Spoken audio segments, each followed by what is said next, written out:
Many people believe that AIDS was created in a lab as a bioweapon. But did you know how it spread? In the 1950s, approximately 100 million people were infected with the simian virus by way of contaminated vaccines. And 4 years later, the first case of HIV in a human was discovered. But things really took off when Bill Clinton was governor of Arkansas. With his support, the company Health Management Associates, HMA, was earning millions of dollars a year by selling blood to international pharmaceutical companies. The blood was procured from prisoners, many of whom were infected with hepatitis and AIDS. Soon after, the products made from the HMA-infected blood began giving people AIDS. Lawsuits ensued, and the FDA shut it down for 6 months. But Bill Clinton got it back up again in 1984 and let it run until he got elected as president. And by that time, AIDS had become a household word, and President Bill Clinton set himself up to profit off it all. Have you ever heard of the Global Fund to Fight AIDS, Tuberculosis, and Malaria, otherwise known as the Global Fund? Would it surprise you that Bill Gates is one of the founders? What about PEPFAR, the President's Emergency Plan for AIDS Relief? George W. Bush created PEPFAR, which gave the executive branch access to billions of taxpayer dollars. PEPFAR is the largest donor to Bill Gates' Global Fund, which, thanks to Bill Clinton, is not subject to U.S. taxation, jurisdiction, or law, which has protected it from its many scandals. Would you be surprised to learn that millions of dollars has gone to George Soros as well as the Clintons? Bono has raised millions for the Global Fund, dressing as the devil and telling us if we don't give him more money, then we're all going to hell. This book will answer all these questions and more. Learn how U.S. taxpayers have contributed $90 billion and counting to what appears to be a giant slush fund that was created by 3 former U.S. presidents involving over 35 governments and scores of major NGOs.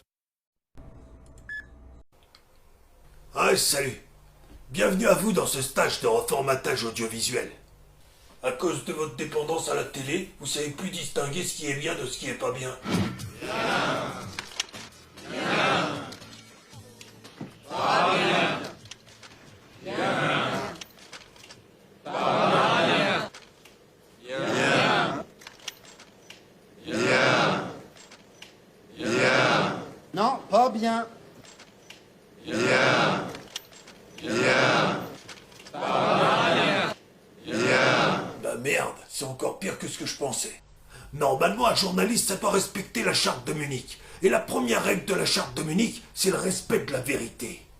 Je sais pas si vous vous rappelez de la catastrophe de Tchernobyl en 1986, mais à cette époque, sur Antenne 2, on pouvait entendre ça. L'anticyclone des Açores s'est développé. Il restera jusqu'à vendredi prochain suffisamment puissant pour offrir une véritable barrière de protection. Fake news, fausse nouvelle. La France a été très touchée des retombées de Tchernobyl, en particulier le Grand Est, de la Corse jusqu'à l'Alsace. Et à TF1, on pouvait voir ça. Je voudrais bien dire ici clairement que même pour les Scandinaves, la santé n'est absolument pas menacée. Fake news, fausse nouvelle.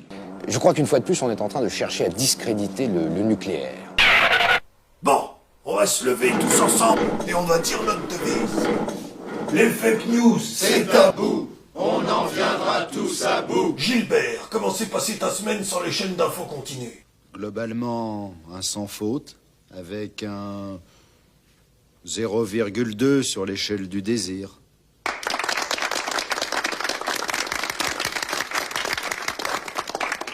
Je vous souhaite à tous le même cursus que Gilbert.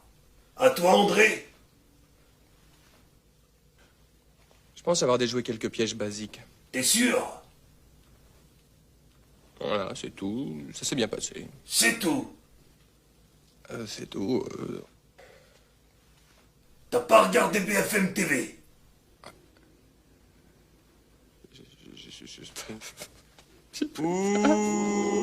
Salaud!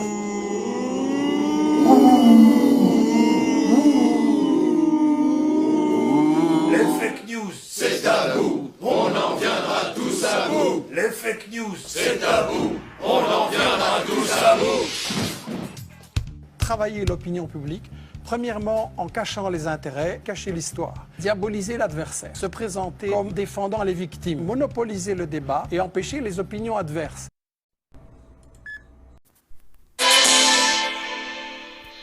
Bonjour à tous, merci de nous rejoindre pour notre grand entretien européen. Nous avons le plaisir de recevoir aujourd'hui la présidente de la Commission européenne, l'Allemande Ursula von der Leyen. L'exécutif européen est désormais totalement mobilisé par la crise du coronavirus qui touche de plein fouet les citoyens européens et affecte aussi la santé de leur économie. Alors Madame la Présidente, vous êtes avec nous en duplex de Bruxelles.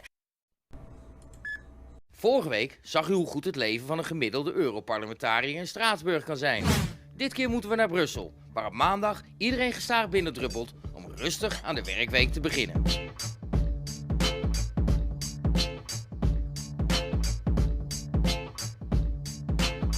Daniel, daar zijn we dan. Eindelijk. In Brussel. Ja, inderdaad. Is het hier spannend? Nee.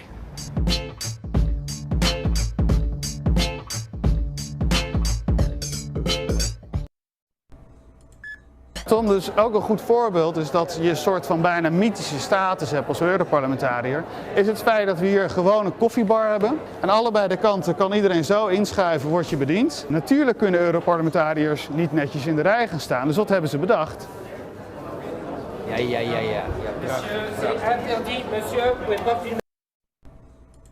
Europarlementariërs mogen 2 keer per jaar dus zo'n expositie houden. En die kosten gemiddeld zo'n €20.000 per stuk. Maar kijk, dan wordt het dus al klaargezet voor de volgende dag. Want ik denk dat morgen dus de opening is. Dit is onderdeel ervan. Als een beetje Europarlementariër die kan elke dag gewoon voor niks zich helemaal vol laten lopen. Ja, iedereen heeft daar recht op een borrel en iedereen heeft recht op eten erbij. Ik bedoel, anders komt niemand. Maar kijk, daar staat ook weer een expositie. Aan de andere kant is ook weer een expositie. Het is ook bijna gênant. Je kan hier gewoon van de hele week kan je echt gratis eten en drinken. We zien dus dat ik hier ga intekenen. Ik zet zo meteen mijn krabbeltje. En dan krijg ik aan het eind van de week €300 op mijn rekening gestort. Je mag 5 keer per week mag je intekenen. Oké, zie je. Ja, er gebeurt niks aan omdat de Europarlementariërs het zelf niet als probleem zien. Het is een bijna dagelijkse gang van zaken dat je mensen met rolkoffertjes aan ziet komen lopen. Dat ze gaan intekenen en direct het gebouw weer verlaten. Dus als wij even hier een beetje gaan zitten wachten, kans groot dat we er 1 of 2 betrappen? De kans is 100% dat je mensen gaat betrappen op deze toch eigenlijk hele enge praktijken. Degene die we hier dus zien lopen is Miroslav Ransdorf. Dat is een Europarlementariër van de GUE.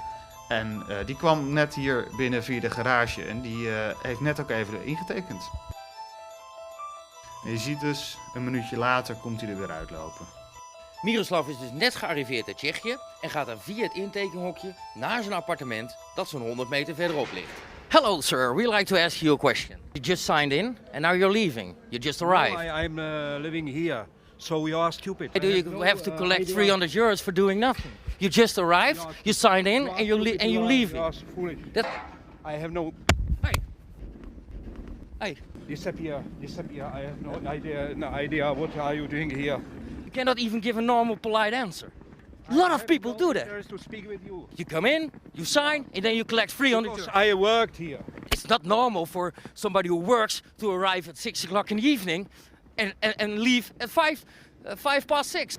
How unfair is that to the rest of European citizens? Toevallig, toen jullie onze grote vriend Miroslav aan het volgen waren, kwam er nog een andere Europarlementariër tegen. Dat is Rafael Baldassar. Ik zag hem met zijn rolkoffertje het hok ingaan en om in te tekenen. En ja, daarna weer naar buiten lopen. Dus ik zou hem ook maar even vragen waarom hij om 6:30 intekent. We saw you just signing in. And it's 6:30 in the evening. Isn't it a bit late to arrive for work?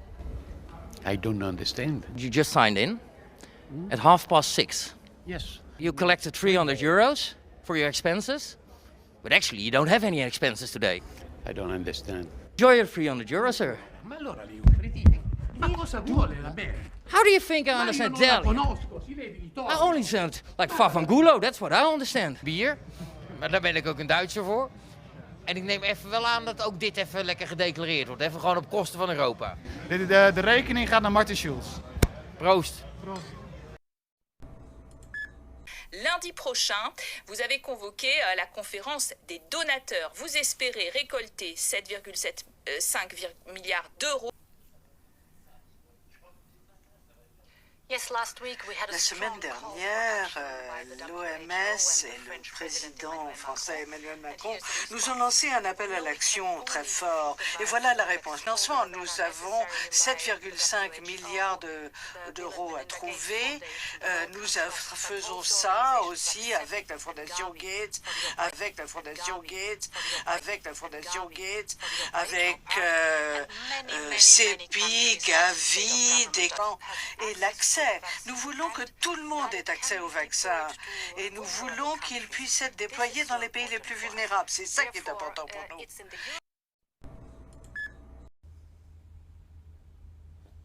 And what about that trade-off? You just mentioned, obviously, the economic pain. What do you think the right balance is between the trade-off of protecting people's lives and the economic hit? I mean, do you see a situation where the global economy could be virtually at a standstill for a year or even more? Well, it won't go to zero, but it will shrink. Global GDP is going to take, probably the biggest hit ever. Maybe the Depression was worse, or 1873. I don't know, but in my lifetime, this will be the greatest economic hit. But you don't have a choice. People act like you have a choice.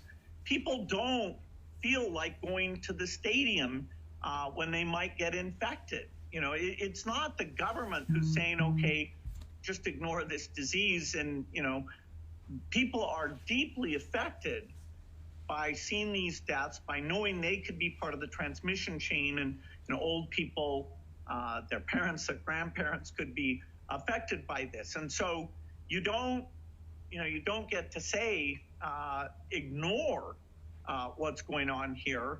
There will be the ability, particularly in rich countries, to open up if things are done well over the next few months. But for the world at large, normalcy only returns when we've largely vaccinated the entire global population. And so, although there's a lot of work on testing, a lot of work on drugs that we're involved with, trying to achieve that ambitious goal, which has never been done for the vaccine, that rises to the top of the list. President Trump's decision to withhold WHO funding has upset one of the organization's most prominent supporters.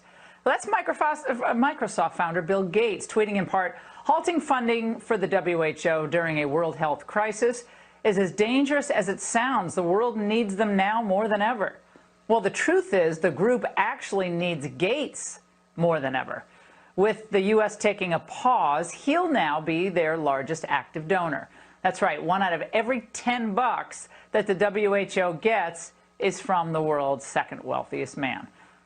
So should we be concerned about how much one man has maybe an outsized influence with an obviously corruptible entity such as the WHO? Joining me now is Cheryl Shumley, who is the Washington Times opinion editor, has been writing up a storm about all this. Cheryl, is all that money from Gates influencing how the WHO operates?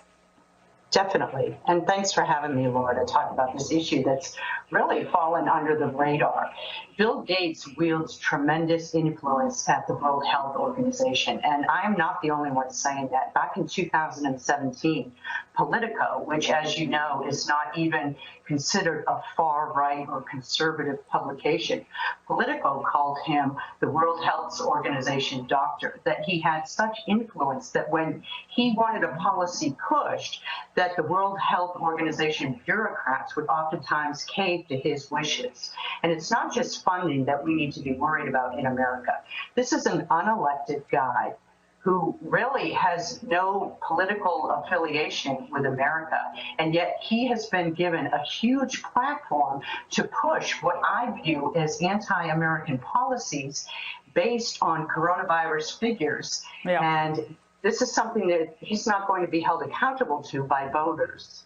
Well, here's what the Gates Foundation has given to the World Health Organization and related organizations. Okay, 395 grants totaling $3.6 billion to the WHO. He pledged up to $100 million for the global response to COVID-19. He pledged $279 million to the Institute for Health Metrics and the Evaluation at the University of Washington. That's that IHME model that, of course, initially, wasn't all that accurate in predicting what was going on with this virus. It's more accurate now with all the new data. And he gave $13.5 million in grants to the CDC Foundation. People think the CDC is just kind of an independent government agency, but they get money from the Gates Foundation. So it seems like Gates has his hand in pretty much everything pandemic-related, Cheryl. Well, here's an interesting tie. So Bill Gates, for the longest of times, wanted to have the World Health Organization declare coronavirus a pandemic. And the World Health Organization did not want to do that. So a day after Bill Gates, through his foundation, announced an infusion of $50 million into something called the Therapeutic Accelerator to help fight coronavirus and find a vaccine, much of that money to go toward the World Health Organization. One day after that announcement, the World Health Organization Secretary General came out and declared coronavirus a pandemic. Unbelievable. So Cheryl, we'll be on this, and thank you for staying on this, and we've really enjoyed your piece. Vous avez écrit un article sur votre blog que je recommande vraiment aux gens de lire. Vous écrivez « L'économie ne sera jamais comme avant et qu'il faudrait très longtemps avant de s'en remettre. Les gens vont être surpris à quel point cela sera lent, à quel point cela sera perturbé. » Regardez bien la réaction de Bill Gates lorsque le journaliste dit qu'il faudra longtemps avant que l'économie ne se relève. Vous avez écrit un article sur votre blog que je recommande vraiment aux gens de lire. Vous écrivez « L'économie ne sera jamais comme avant et qu'il faudrait très longtemps avant de s'en remettre. Les gens vont être surpris à quel point cela sera lent, à quel point cela sera perturbé. » Il y a des choses qui ne trompent pas. Vous voyez, cette réaction est celle d'un psychopathe. Se demeurer rigole et se réjouit à l'idée que l'économie pourrait avoir du mal à s'en remettre. Ce petit crétin, à qui nos médias tendent le micro, n'arrive même pas à cacher sa joie extrême, alors que ça fait maintenant presque 2 mois que le monde est assigné à résidence et que notre économie est en train d'être détruite. Pensez-y, une économie agonisante n'est pas sans conséquences. Ce sont des familles, des jeunes désespérés, des personnes âgées au bord de la rupture. Ce sont des sans-abri, des parents isolés qui chaque jour sont poussés de plus en plus vers la misère. Ce sont des suicides de pauvres âmes pour qui la vie est devenue insoutenable. Qui, à part un psychopathe, pourrait se réjouir d'une telle situation? Je vous laisse y réfléchir, mais j'ai d'autres questions. Comment se fait-il que Bill Gates soit soudainement devenu la personne qui déciderait du sort de l'humanité? Pourquoi ferait-on confiance à un individu, si riche soit-il, qui n'a même pas été fichu de protéger son système d'exploitation de virus virtuels? Pourquoi nos médias encensent-ils Bill Gates, qui n'a absolument aucune compétence en matière de médecine, il n'est pas chercheur, il n'est pas virologue, alors qu'au même moment, il faudrait détruire l'un des plus grands chercheurs français, j'ai nommé le professeur Raoult? Pourquoi les médias, les journalistes collaborent-ils autant avec l'ennemi? Pourquoi feignent-ils de ne pas comprendre? J'aimerais passer un message aux journalistes et aux rédactions. Sentez-vous la colère qui monte? Vous savez, les gens ont de la mémoire. Internet a de la mémoire. Ah, je sais, vous détestez Internet. Mais que croyez-vous qui va se passer? Que croyez-vous qui se passera lorsque ce sera fini?